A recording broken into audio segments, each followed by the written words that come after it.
This creature didn't fear us. It hunted us.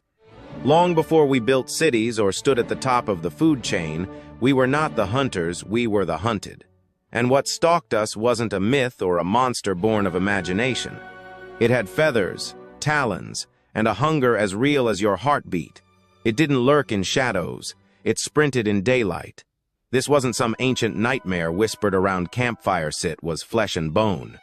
Towering, lightning fast, and brutally efficient.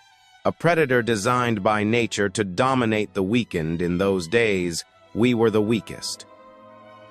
Could it be true? Did giant birds really stalk our ancestors not from the skies, but on foot, towering and unafraid? Birds that didn't flap in fear but charged forward, talons slashing, beaks designed to crush bone? It sounds like a nightmare, but this isn't fantasy. This is real prehistoric history buried beneath sediment, dismissed in textbooks, but still whispered about in scientific circles. These weren't oversized turkeys. These were apex predators of their time, fast, vicious, and terrifyingly intelligent. Today, we're peeling back the layers of time to expose a chapter of the Ice Age that most have never heard of, where humans were not the masters of the land, but the hunted. Tens of thousands of years ago, the Earth was colder, wilder, and far more dangerous than anything we know today. The Ice Age wasn't a single winter, it was an era of relentless survival. Massive glaciers carved through continents. Blizzards swept across open plains. Vast tundras covered the north like frozen deserts, while ancient forests loomed like cathedrals of shadow. Volcanoes still breathed fire in the distance, reminding the world that even the earth beneath your feet could turn hostile in a heartbeat. This was the Pleistocene epoch, a time when nature was raw, untamed, and merciless. It was the age of giants. Towering mammoths trudged through snowdrifts. Saber-toothed cats prowled silently between trees. Dire wolves hunted in packs that could tear apart anything that strayed too far from the group. But despite all that power, humans were not at the top. We were still learning what it meant to be human. Our ancestors, Homo sapiens, and their Neanderthal cousins lived in small, scattered tribes. No nations, no cities, no safety nets. Just family, fire, and flint. Their tools were primitive, sharpened stones, wooden spears hardened in flame. Shelter meant caves. Warmth came from fire they guarded like treasure. Food was a daily gamble. One wrong step could mean a broken bone or a brutal death. And the dangers were everywhere. Some came with 4 legs and claws, some with fangs, some with freezing wind and starvation. But others came from above.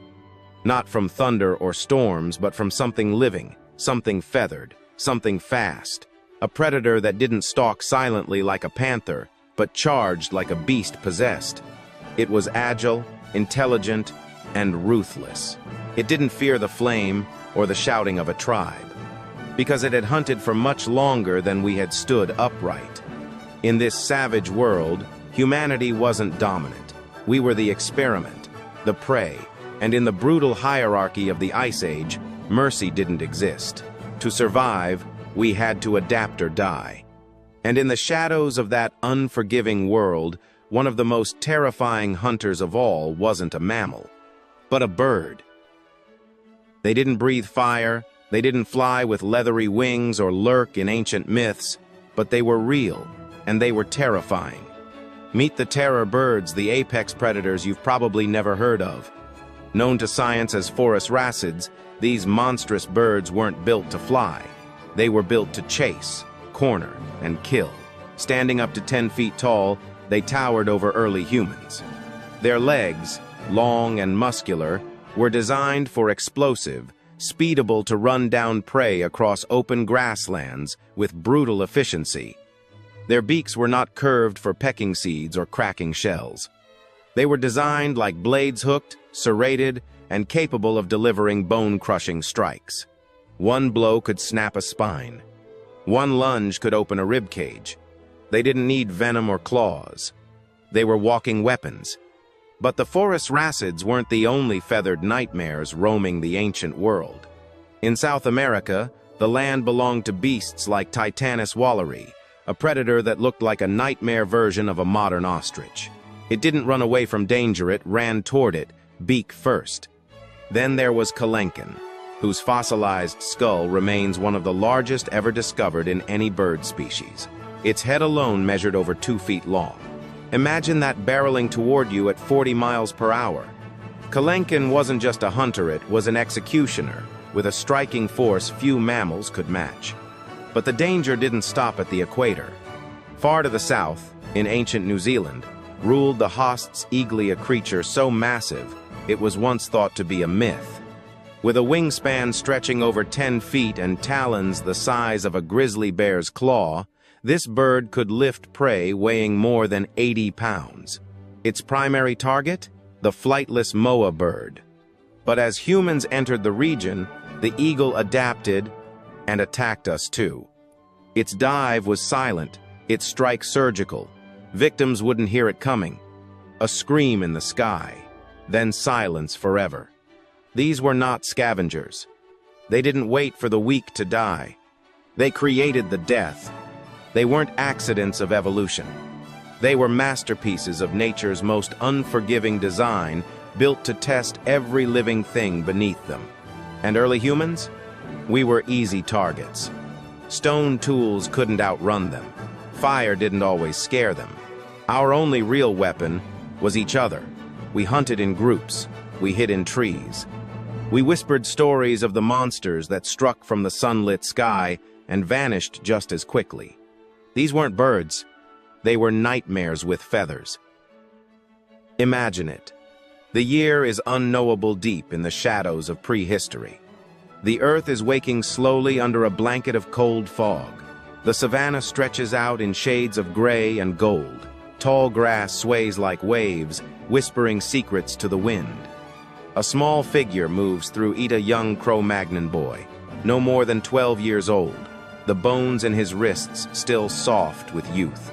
He carries a spear, too long for his arms, the stone tip glinting faintly in the early light. His tribe follows behind him, distant but near enough to hear a shout. They're tracking a wild boar or a stray deer, something that might feed them for days. But for now, the boy walks ahead, eager, proud, alone. He doesn't hear it at first. Just the hush of the wind, the rustle of trees, the steady beat of his own breath. Then a change. The air grows still. The birds stop singing. The grass no longer sways. And then, a sound. Faint, rhythmic, heavy. Footsteps. Not human, not clumsy. Deliberate, calculated. Like something that's done this before. He turns, and there it is. A massive shape rises from the mist, a silhouette, with feathers bristling in the morning cold. Nearly 10 feet tall, its sharp eyes fixed on him like a hawk sizing up a mouse. Its beak opens, not with a chirp but with a screech that sounds like metal being torn in half. He runs. Instinct takes over faster than thought, but the bird runs faster. Its powerful legs crash through the grass, each stride covering meters in seconds. The boy stumbles. The spear slips from his grip. He screams not for help, but for survival. There is no mercy, only hunger. And yet, somehow, he dives into a patch of thick brush. The bird slams to a halt, circling, slashing at the undergrowth with its beak. The sound is terrifying. Branches splinter, leaves fly. But the boy stays still, barely breathing, mud and fear clinging to his skin. Moments pass. Finally, the beast hisses and turns away. Not because it gave up, but because it never needed to succeed every time. There would be other prey, and it would strike again. This was no legend. This was life. The elders would later speak of sky demons, creatures that didn't flap away but hunted from above or charged from the grass, creatures that tore hunters apart before their spears could be lifted. Stories whispered around fire, half memory, half warning. So they adapted. They stayed close to cliffs, hid beneath trees, learned to throw stones and strike together. Because the truth was simple. Alone, you died. Together, you might stand a chance. But even then, you never outran the fear. And you never forgot the sound of feathers slicing through silence. Most scientists agree. The terror birds are extinct. They say these predators vanished roughly 2 million years ago, long before recorded history, buried beneath the shifting bones of Earth's timeline. But here's the problem with extinction. It's not always a fact. Sometimes, it's an assumption. Because while bones may not lie, they also don't always tell the full story. In the dense, untouched regions of South America, where rainforests still swallow light and satellite images blur into green, stories persist passed from tongue to tongue, generation to generation. Local tribes speak of feathered devils, creatures that walk upright, scream like dying animals, and vanish into the trees before morning comes. They don't describe myth. They describe memory. In Patagonia, strange tracks have been found, prints too large, too deep, too strange to match any known species of bird. No emu, no ostrich, nothing alive today. The shape resembles something ancient, three-pronged, clawed, with a stride long enough to chase a man down in seconds. And these weren't found in fossil layers. They were found in mud, recently. Across the ocean in New Zealand, another shadow lingers. For years, scientists believed that the great Haast's eagle had gone extinct long before the first humans arrived. But carbon dating is revealing something chilling. The Maori, New Zealand's first settlers, may have actually fought them. Their legends speak of giant birds of prey, of warriors vanishing in the forests, of shadows that fell from the skies. Some researchers now believe the eagle survived well into the age of man, perhaps until the last moa was hunted and its food source disappeared. And what if it didn't end there? In places where modern man has never truly ventured, where technology fails and old paths remain untouched, could a relic species endure? Could an apex predator, long forgotten by textbooks, still nest in high plateaus, cliffside caves, or deep jungle valleys? Even today, remote expeditions bring back reports. Large winged figures gliding through cloud forests. Screams in the night with no matching vocal pattern in any known creature. Faint glimpses, echoes, tracks. Not proof, but warning signs. Because nature doesn't ask permission to hide. And if the terror birds didn't all die out, if even one bloodline remained, then they're not just a chapter in a history book. They're a threat waiting to return. So ask yourself this: what if the birds we once feared are still watching from the trees? So now we ask you, if the skies could speak, what would they warn us about? If the trees could whisper, whose bones would they remember? And if this creature, this giant, feathered killer still roamed the earth today, would you even know it was there before it was too late? Would you run? Would you fight? Or would you vanish into the silence, like so many before you? Because once upon a time, we were not hunters. We were prey. And maybe, in the darkest corners of the earth, we still are. Subscribe to Prehistoric Shadows for more chilling journeys into our ancient past, where forgotten predators, lost civilizations, and unsolved mysteries still lurk just beneath the surface. Featuring AI-powered storytelling, stunning visuals, and truth-driven prehistoric discoveries, this story isn't over. It's just been